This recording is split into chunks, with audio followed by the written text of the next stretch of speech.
Itu 3 pertanyaan dari aku. Kamu ada yang ingin disampaikan kah sebagai mahasiswa Ilkom atau tips-tipsnya kalau misalnya ngerasa kalau kamu itu minder, kenapa sih jadi salah jurusan gitu-gitu?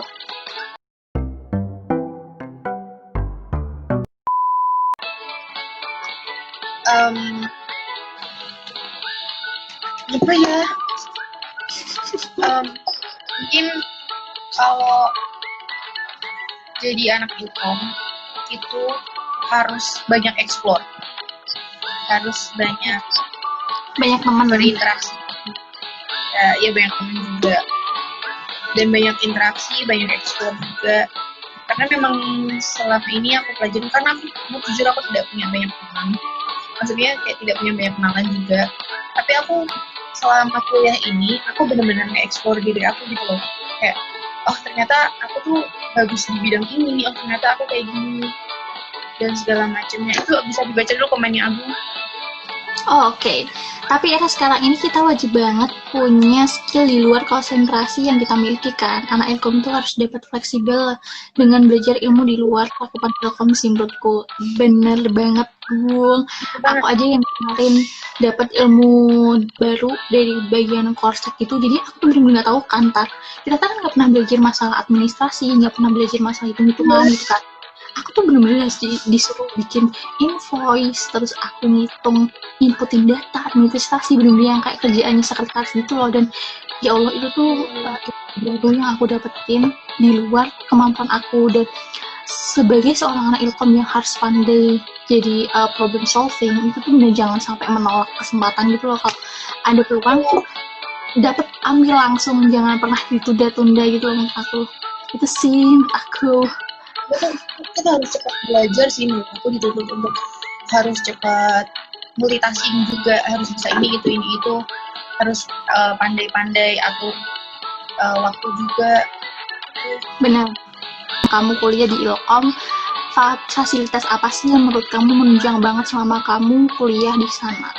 Kalau dari Talitar, kan kita belum nyebutin nih fasilitas apa sih sebenarnya yang bikin kita wow banget sebagai anak Udinus, itu bangga banget karena tuh banyak banget orang-orang bilang rasa kayak, hah Udinus tuh kayak mall, hah Udinus tuh orangnya di macam ya.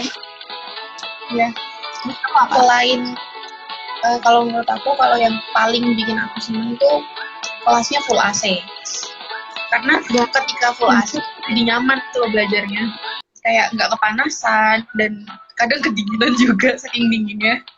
sering Tapi ya, tapi benar-benar kayak kan Semarang panas banget ya, apalagi Udinus tuh di kotanya gitu loh. Otomatis ketika kita di luar ruangan tuh panas banget kan, tapi begitu kita masuk dan mau belajar itu langsung adem. Jadi pelajaran juga gampang masuk kayak gitu. Terus toiletnya juga bagus, ada tamannya juga, ya kan. Terus kelasnya juga menurut aku juga kelasnya tuh efektif banget buat aku, tidak terlalu banyak orang dan tidak terlalu dikit juga. Kita kelas berapa sih, 40 ya paling banyak ya? Paling maksimal itu 40. Ya maksimal 40 orang, dan menurut aku itu udah cukup efektif banget gitu. Karena aku sempat dengar juga teman-teman yang lain di kampus lain tuh bisa sampai 60, bisa sampai 70-an orang di satu ruangan. Iya, makanya menurut aku kurang efektif juga kayak gitu. Kalau dari aku ya juga kan. Iya benar. Kalau dari aku sendiri, karena kan kita kan dapat guru kita kan dapat dosen-dosen pengampu dari beberapa universitas negeri ya, kayak misalnya Brawijaya, terusan ada di Undip, ada juga yang dari UGM dan segala macamnya. Menurut aku nih, mereka itu bukannya justru malah membandingkan universitas negeri dengan swasta. Yang bikin aku salut sama Udinus adalah kompetensi yang mereka miliki yang pernah mereka pelajari di universitas negeri, mereka sampein tuh di universitas swasta kayak ke mahasiswanya. Kalian nggak boleh kalah loh sama anak-anak mahasiswa negeri dan segala macem gitu-gitu.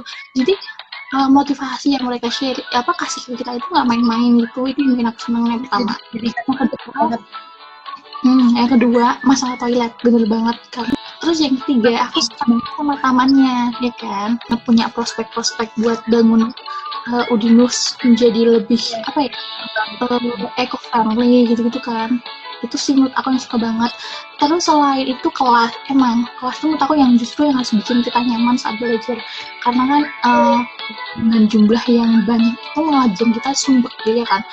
Itu kalau misalnya semuanya dengerin, kalau misalnya cuman beberapa yang dengerin kan jadi nggak enak gitu kan.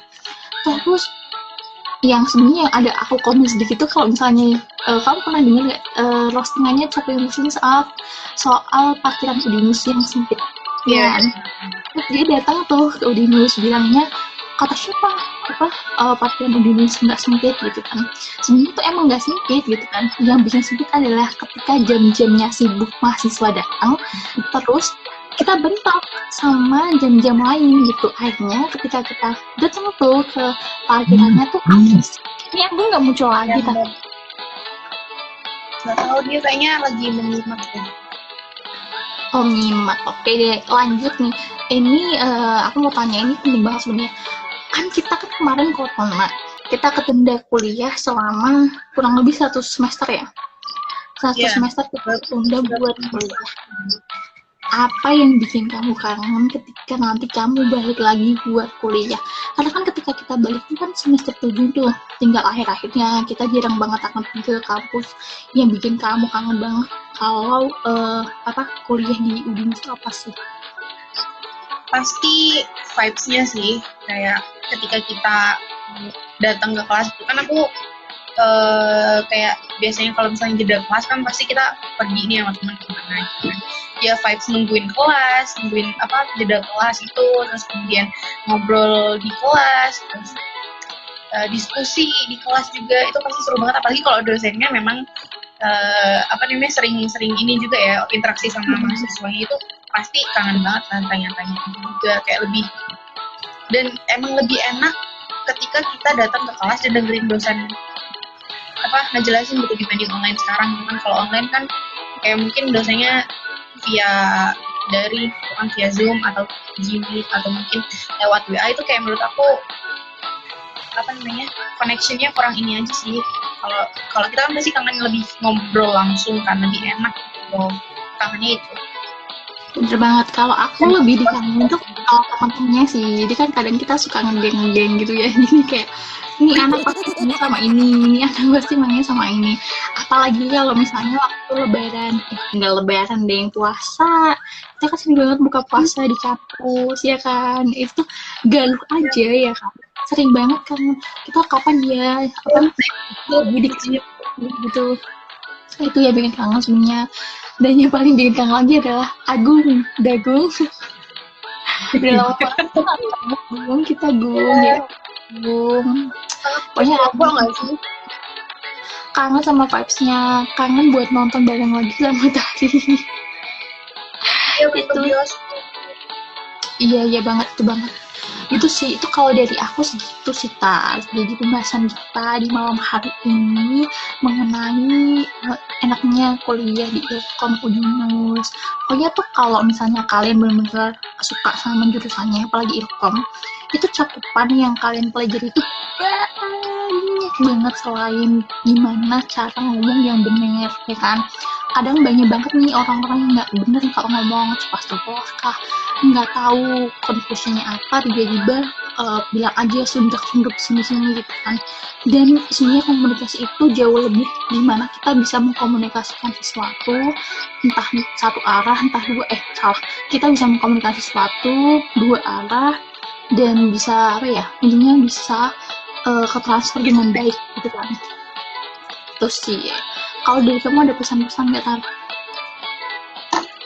Kalau buat aku pokoknya ini untuk keseluruhan aja ya, pokoknya kalau misalnya kalian mau menargetkan sesuatu, apalagi ini kan lagi pada cari kuliahan, pokoknya perjuangin sampai titik darah penghabisan, karena kalau misalnya itu nyeselnya tuh sampai ya Allah itu jangan mudah. Tapi kalau misalnya memang sudah ditakdirkan di jalan itu, lebih baik menerima ya enggak sih? Menerima, dijalani dulu, enak apa enggak? Kalau misalnya ngerasa nggak enak, baru deh boleh tahun depan coba lagi yang lainnya. Tapi sebenarnya kebanyakan orang-orang yang coba lagi itu, entah itu worth it atau enggak paham. Tapi aku pernah nemuin salah satu teman aku yang pindah jurusan gitu, Dan itu tergantung anaknya sebenarnya, karena emang kalau dia benar-benar suka ke bidang itu ya mereka fine-fine aja. Tapi kalau misalnya udah coba ternyata gagal lagi, coba lagi itu ya baik sih, cuma apakah tidak membuang-buang waktu ya seharusnya kuliah 4 tahun jadi molor berapa tahun lagi gitu kan. Enggak. Dan jangan malu masuk swasta. Nggak apa sih Iya. malu di awal-awal aja. Iya, dan Kita yang nggak jelek paling kok. kalau hal yang aku pelajari di awal-awal itu, kalau kuliah di Unindus kan kita sebenarnya punya ini kan, kita punya teman masing-masing, kita ada sesuatu yang kita sembunyiin gitu kan. Aku pernah dapetin satu momen di mana aku tuh benar-benar juga maluin sama satu teman kelas di satu kelas gitu, dan itu tuh bener ada dosen yang support gitu kan, ada dosen yang support, dan itu bikin kayak aku, anjir ini dosen keren banget Tahu gitu. deh. Kayaknya aku tahu deh. Udah. Itu pokoknya tuh aku seneng tuh dosennya tuh bener-bener kayak, emang kamu gini, kayak, oh itu support banget dosen gitu. Itu bikin aku apa ya, itu yang bikin aku admire banget sama itu orang sampai saat ini. Dan cara ngomongnya kalau lagi wawancara orang itu loh, Tar, ya Allah, ngeri banget. Flashback deh. Flashback di masa kita pernah merasakan kebahagiaan sebagai mahasiswa muda, mahasiswa baru. Oke. Gitu aja sih. Terus Ini nggak sih banget sih ya, kemarin baru masuk terus sekarang kita udah mau skripsi gitu loh. Itu cepet banget waktunya. iya banget. Bahkan kita akan melalui 4 tahun ya Kak. Mungkin kalau ya ada yang cepet ya 3,5 gitu kan. Tapi ya paling mentok 4 tahun lah, jangan sampai lebih. Hai, thank you for tonight. Makasih udah cek. Aku tar, ditunggu ya. Minggu guys. Apa? Ini mau minggu gak sih? Ini mau minggu Iya. kan ya? Ini adalah malam minggu pertama aku yang sangat-sangat produktivitas sekali bersama Tati. Thank you, bye-bye. See you next time. Bye. Stay Bye. healthy.